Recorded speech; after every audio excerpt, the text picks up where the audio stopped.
Bernoulli pada umumnya menjelaskan tentang konsep dasar aliran fluida. Fluida di sini dapat berupa zat cair atau gas, di mana peningkatan kecepatan pada suatu aliran zat cair atau gas ini akan mengakibatkan penurunan tekanan pada zat cair atau mengakibatkan percepatan. Jika tabung tersebut horizontal, gaya yang menyebabkan percepatan ini digunakan oleh fluida di sekelilingnya. Dengan kata lain, tekanan pada setiap penampang melintang yang berbeda akan berbeda-beda pula, dengan catatan jika tekanannya sama di setiap tempat. Contohnya, di setiap tempat penampang tersebut, tekanannya tetap sama yaitu 1 atm. Gaya total pada setiap elemen fluida tersebut akan berharga 0. Ketika tabung alir horizontal menyempit dan laju elemen fluida meningkat, fluida akan bergerak menuju daerah bertekanan rendah untuk mendapatkan gaya ke depan total untuk mempercepatnya. Jika ketinggian juga berubah, maka peningkatan perbedaan tekanan juga akan terjadi.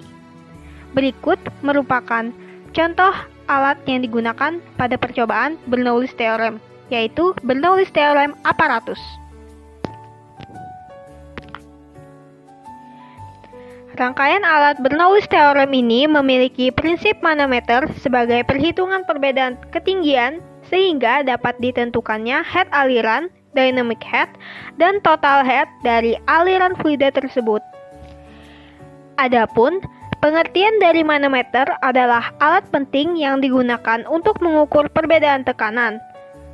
Berdasarkan gambar yang telah terlampir berikut, menunjukkan bentuk manometer yang paling sederhana, yang biasa digunakan dalam skala laboratorium.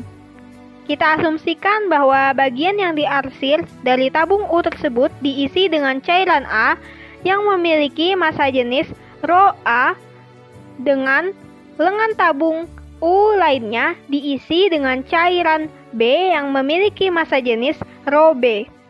Fluida tidak dapat bercampur dengan cairan A, atau dengan kata lain, fluida atau cairan B tidak dapat bercampur dengan cairan A karena cairan A kurang rapat, seringkali berupa gas seperti udara atau nitrogen.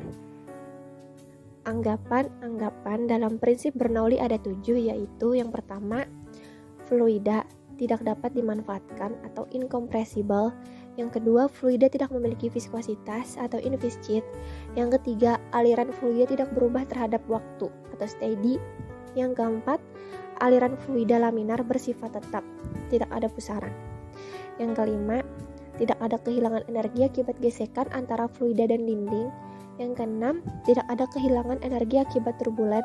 Yang terakhir, yang ketujuh, tidak ada energi panas yang ditransfer pada fluida, baik sebagai keuntungan maupun kerugian panas. Ketika fluida incompressible mengalir sepanjang tabung air dengan penampang yang berubah-ubah, maka laju alir juga akan berubah-ubah. Oleh karena itu, elemen dan fluida tersebut mengalami percepatan. Jika menggunakan tabung horizontal, gaya yang menyebabkan percepatan akan digunakan oleh fluida yang di sekelilingnya. Ini berarti bahwa tekanan pasti berbeda pada setiap penampang.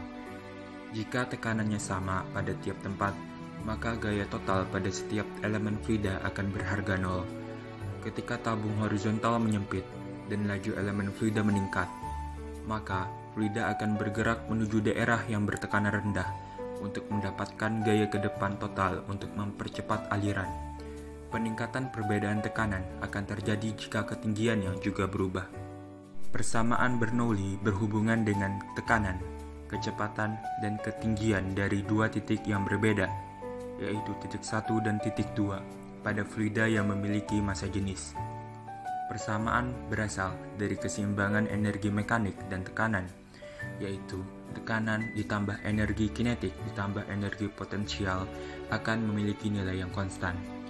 Berdasarkan hukum Bernoulli, aliran fluida yang terjadi adalah fluida dengan tekanan yang lebih besar akan memiliki kecepatan aliran yang lebih kecil, dan sebaliknya, fluida yang memiliki tekanan yang lebih kecil akan memiliki kecepatan aliran yang lebih besar.